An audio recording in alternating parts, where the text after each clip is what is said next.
Ziara yetu hii ni kuja kuona maendeleo ya mradi wa Julius Nyerere Hydropower Project ambayo kwa kweli Watanzania wote wanaufuatilia kwa karibu mradi huu.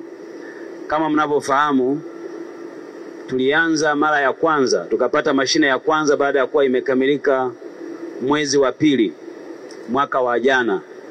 Na leo tumekuja hapa baada ya mitambo yote 9 kuwa imekamilika.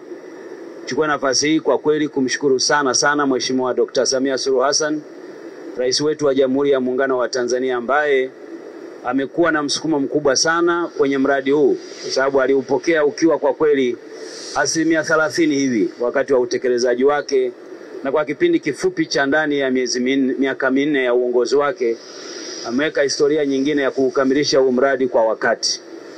Leo tumekuja hapa tukiwa mawaziri wa sekta zote ambazo tunashughulika na mradi huu, kwa sababu kwa kweli mradi huu hausimamiwi na sekta moja, yani sekta ya nishati. Unasimamiwa na wizara mbalimbali, kuwemo wizara ya maji wanaoshughulika na masuala ya maji, wizara ya mazingira ambao wanashughulika na masuala ya mazingira, wizara ya fedha ambao wanashughulika na utoaji wa fedha, wizara ya mipango ambao wao kazi yao ni kupanga na kuweka vipaumbele kwenye miradi ya maendeleo kwenye nchi yetu.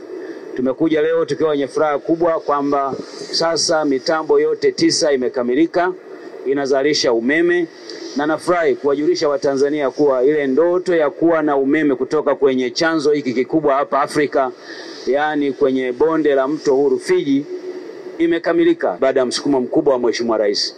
Kwa hiyo tunamshukuru Mungu, tunamshukuru Mheshimiwa Rais, na nataka niwahakikishie Watanzania kuwa chini ya Dr. Samia Suluhu Hassan iko tayari kuwapatia umeme wa Tanzania, umeme wa uhakika, na mradi huu ni mmoja wa miradi mikubwa ambayo tumekwisha kuijenga. Wakati huo tunaendelea sasa kuimarisha miundombinu ya kuwapelekea umeme wa Tanzania ili hali ya upatikanaji wa umeme kwa nchi yetu iwe ya uhakika zaidi.